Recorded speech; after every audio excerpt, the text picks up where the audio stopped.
Assalamu alaikum wa rahmatullahi wa barakatuh. All the praise is due to Allah. We praise Him and we seek His help and we ask for His forgiveness. And we take refuge with Allah from the evil of ourselves and from the evil consequence of our evil actions. We're here today to talk about the proof that Islam is the truth. Now, in the previous episode, we talked about and we discussed the written preservation of the Quran, how the Quran was preserved in writing over a period of the 23 years in which the Quran was revealed. However, it's very important to understand that primarily societies in the time of the Prophet Muhammad, may Allah's peace and blessings be upon him, were in fact oral societies. In other words, most of the information that they transmitted from one to the other was based upon stories, information that they remembered generation to generation, passed on from child to son, from father, daughter, and so on and so forth in gatherings. So this is how information was spread and memorized and stories were retained in the hearts and minds of people. And in that respect, the Quran is not really any different.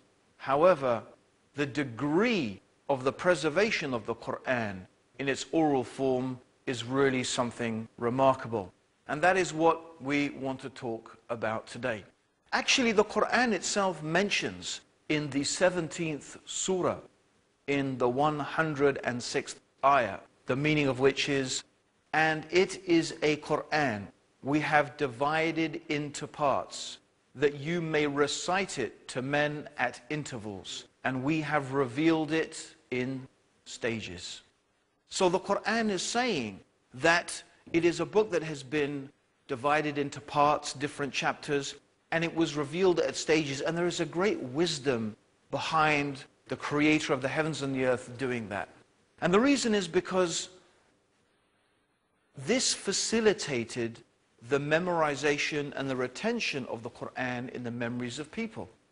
God would reveal some verses of the Quran at a particular time concerning a particular incident, and people would memorize those verses. The Prophet ﷺ, the messenger of God, Muhammad, he would memorize those verses. Those companions who could write, those scribes, he would order them to write down the verses of the Quran, and they would write it down. But the Prophet himself, it's important to understand, was illiterate. He was ummi. He was a person who was not learned. He couldn't read and write. In fact, there were very, very few people in Arabia at that time who were actually capable of reading and writing. Very few of them.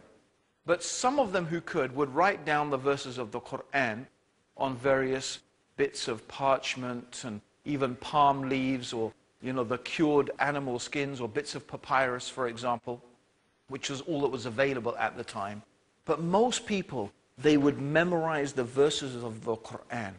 Not only would they memorize them, but then they would try to inculcate and practice what those verses were teaching in their life. So this had a type of dual effect, memorizing it in terms of the actual words, and then implementing it in terms of their actual actions. So this is one of the great wisdoms of the Quran being revealed in stages. It also meant that the implementation of Islam, the practice of the religion of Islam, was allowed to be done gradually. And this is really in concordance and in agreements with the human nature. It's very difficult for the human beings to suddenly change everything all in one go.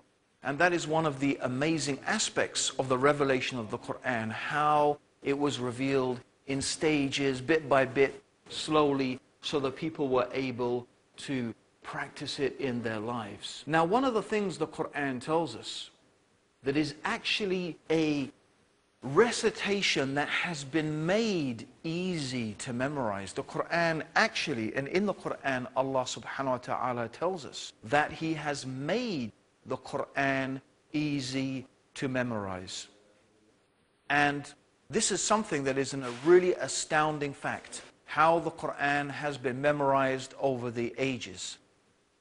And in order to aid that memorization amongst the generality of the Muslims, of course, the Prophet Muhammad sallallahu alaihi wasallam and the various imams, or the people who were leading the prayers for the Muslims in different parts of Medina, for example, at the time, they would recite the Quran out loud in the dawn prayer and the sunset prayer and the night prayer. So they are constantly hearing the recitation of the Quran in the prayers. And this is especially more the case in the month of Ramadan. In the month of Ramadan, the Prophet Muhammad, may God's peace and blessings be upon him, would read through the whole of the Quran. And this was a habit that the Muslims had, and they retain it until today, of reciting the whole of the Quran in the month of Ramadan. And also, the Prophet Muhammad sallallahu alaihi wasallam, may God's peace and blessings be upon him, he would also encourage the Muslims to memorize the Quran. In fact, it is a very, very virtuous thing in Islam to be a person who has memorized the whole of the Quran. Indeed, there was an incident where two companions who were very, very close friends died both at the same time. And the Prophet Muhammad gave the first burial and the most honored position in the grave to the person who had memorized the Quran the most. In fact, the person who is the Imam is most entitled to be the Imam because he has memorized the most of the Quran. Also, the Prophet ﷺ, he would encourage memorizing certain verses and certain chapters and certain or surahs of the Quran. For example, before the Friday prayer, the Prophet Muhammad used to encourage very much the reading of Surah Al-Kahf. Also, the Prophet Muhammad described, sallallahu alaihi wasallam, he described, may God's peace and blessings be upon him, Surah Yasin as being the heart of the Quran. He said that Surah Al-Baqarah and Ali Imran would be intercessors for the people on the Day of Judgment, for the people who had memorized it. So all of these things were really an encouragement and a further incentive for people to memorize the verses of the Quran. So with all of these encouragements and the recitation of the Quran during the prayers, this is how, stage by stage, piece by piece, the Quran came to be memorized in the minds and the hearts of people. So let's look a little bit further into some of the aspects of this memorization. By the time the Prophet Muhammad, may Allah's peace and blessings be upon him, had died, we find that there are many, many different people who had become huffaz, or they had become memorizers of the entire Quran. And these people were very, very respected, of course, in the Muslim community because they had managed to memorize the entire Quran. And this memorization of the Quran was passed on generation after generation through all the generations of the Muslims until today. In fact, what we have is what is called a mutawatir transmission of the Quran. This concept of mutawatir, what does it mean? Well, essentially, it is an idea, or it means that so many different people have narrated a particular story or a particular thing from so many different directions. It is impossible, it's inconceivable that these people could have gathered together to invent a falsehood. In other words, imagine you have 1,000 people. These 1,000 people, each of them are teaching another 1,000 people. And each of those 1,000 people teach another 100 people. Can you imagine how many hundreds of thousands of people that constitutes? And is it possible that these people could have all gathered together and conspired together to invent something? No, it's not something that is possible. And therefore, it is considered in terms of the oral transmission, when something is mutawatir, there are so many people that have narrated it. then it's impossible that they could have invented something. And this is the case with the Quran. The entire Quran, every verse of the Quran has come to us throughout the ages, a continuous mutawatir transmission of these verses of the Quran. Also, when someone wants to become an expert, a hafiz of the Quran, that they will also have to sit with a teacher and they will have to learn the Quran in a special way. And we're going to discover a little bit more about this and this very important chain of teachers of the Quran all the way back to the Prophet Muhammad after the break. So don't go away. Join us after the break to discover more about the amazing Quran and its oral transmission throughout the ages. Assalamu alaikum. Assalamu alaikum, everybody. Welcome back to The Proof That Islam is the Truth. And we're talking today about the oral transmission of the Quran, how the Quran was preserved in the minds and the hearts of the Muslims over the many generations. And we talked about the mutawatir, the transmission of the Quran, how the Quran was passed on generation after generation through countless thousands of Muslims who have memorized the entire Quran. But it's not only about memorizing the Quran. There is a science of tajweed. Tajweed is the exact and precise pronunciation of all the letters and all the words in the Quran. And it is something that in order to know it, you have to study it under a teacher. And traditionally, these teachers who have specialized in the tajweed and the recitation and the memorization of the Quran have acquired students. Students have studied with them for maybe 3 to 6 years. And after maybe, it could be anything from 3 to 6 years, when a student has really reached proficiency in this particular field, then that scholar will give them what is called tazkiyah. It means they will give them a type of written approval to recite and to transmit the recitation of the Quran. And he only does this after very, very thoroughly checking that this person can recite the Quran precisely and concisely with the correct accent and with the correct elongation of certain sounds. So it's a science, really. And so this also further ensures that in no way, shape or form is the Quran allowed to be distorted and corrupted. Another thing that's very important to realize is that Arabic is a living language. It's a living language. People still speak Arabic today. And people who speak Arabic, they can pick up the Quran, they can pick it up, and they can read it, and they can understand it. Even though this is 1,400 years ago, people can still understand the Arabic of the Quran. So it is a living language. And this also, we have to understand, is very important in aiding the memorization of the Quran. It is the case of the Quran that literally countless millions of human beings throughout the ages have memorized the entire Quran. In fact, in the mosque where I work, one of the imams there had memorized the entire Quran by the time he was 7 years old. I mean, think about that. He had memorized the entire Quran by the time he was 7 years old. This is one of the truly amazing, miraculous aspects of the Quran. So this preservation of the Quran through the oral transmission and the memorization of the Quran in the minds of people is not something only that Muslims claim. It is something that even non-Muslim scholars have recognized and have commented about. So I'm just going to read now a few comments from some Orientalists. They are the scholars who there's expertise in this field.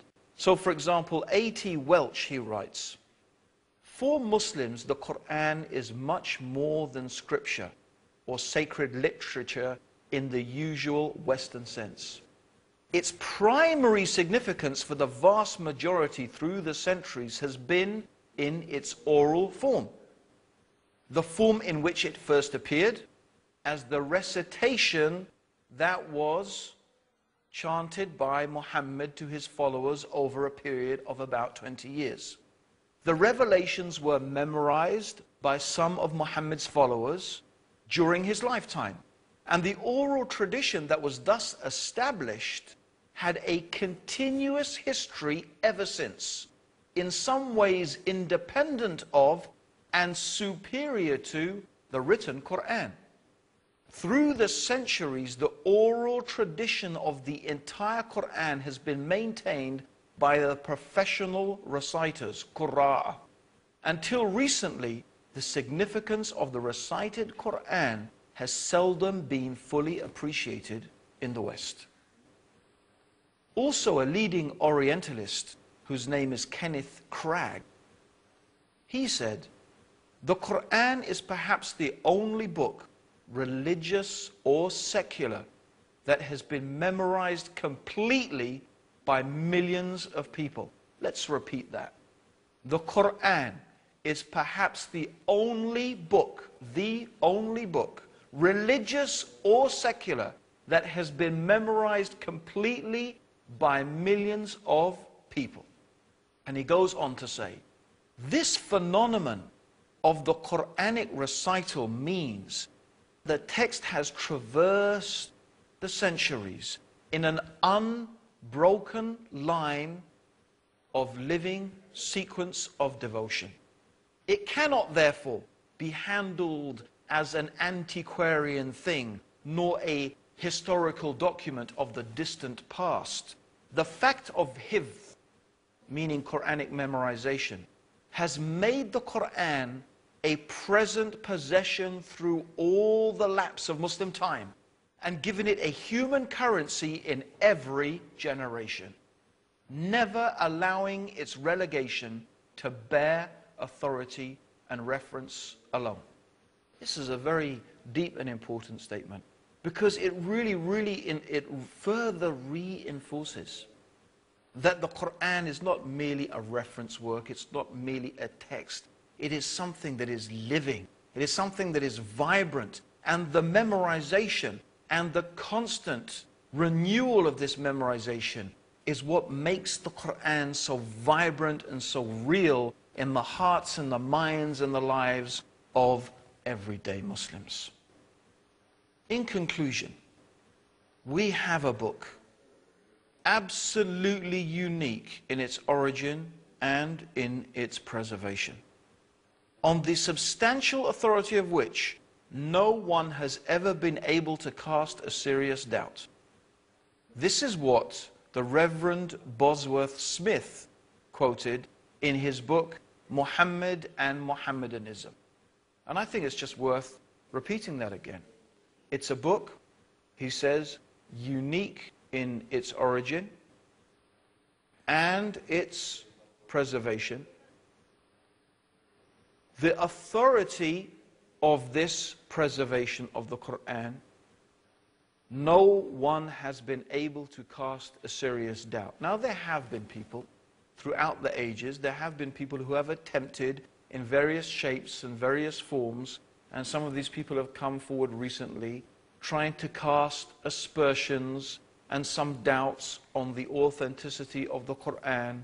But in fact, in reality, no one has been able to make a serious challenge to the oral transmission of the Quran. And this is the point that we really have to remember. The Quran has been written down. It has been recorded in written form. And we do have ancient manuscripts dating back very closely to the time of the Prophet Muhammad, may Allah's peace and blessings be upon him. They do exist. And we talked about that in the previous episode. But what adds to this indisputable authenticity of the Quran is this truly remarkable system of hifz, of the memorization of the Quran. And it's quite a remarkable thing that I experienced myself. In the month of Ramadan, Muslims gather for what is called the Taraweeh prayers. These are some special prayers in the night time where Muslims come together and we pray for maybe an hour and a half, and a lot of the Quran is read. Now, of course, usually we will be led by an imam who has memorized the entire Quran, but almost inevitably, there are always 2, 3, 4 or 5, maybe 10 people, other people in the audience who have also either memorized that portion of the Quran that the imam is reading, or maybe they themselves are huffaz, they are people who have memorized the entire Quran. Now, people sometimes make mistakes. It's inevitable. Human beings are fallible. They make mistakes. They forget things. They may get one verse confused with another.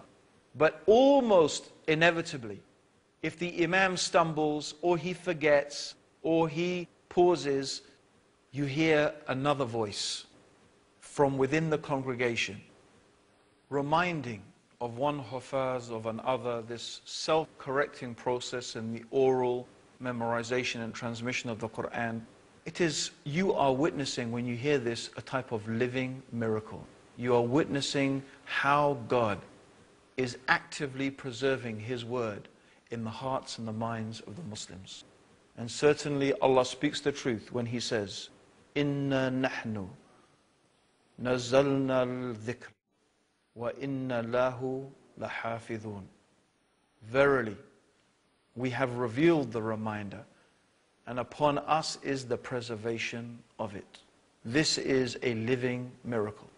Is there a book in the world like this? Is there anything that can be compared to the Quran in just this aspect alone? Yet, this is only the beginning of the wonders of the Quran. In our next episode, we are going to deal with the preservation of the hadith, the sayings and the actions and the tacit approvals of the Prophet Muhammad. May Allah's peace and blessings be upon him. So that's what we're going to be talking about in the next episode. So please don't forget to join us, where we will be talking about the preservation of the Sunnah and the hadith and sayings of the final messenger, Muhammad. May God's peace and blessings be upon him. And may Allah guide you, and may Allah guide me, and may Allah guide all of us closer to the truth. It's been a pleasure talking to you, and I hope that you have been inspired and motivated by these amazing things that you are hearing, and you're going to be hearing more amazing things in episodes to come. So keep on tuning in to the proof that Islam is the truth. This is your brother Abdul Rahim Green saying to you, Assalamu alaikum wa rahmatullahi wa barakatuh.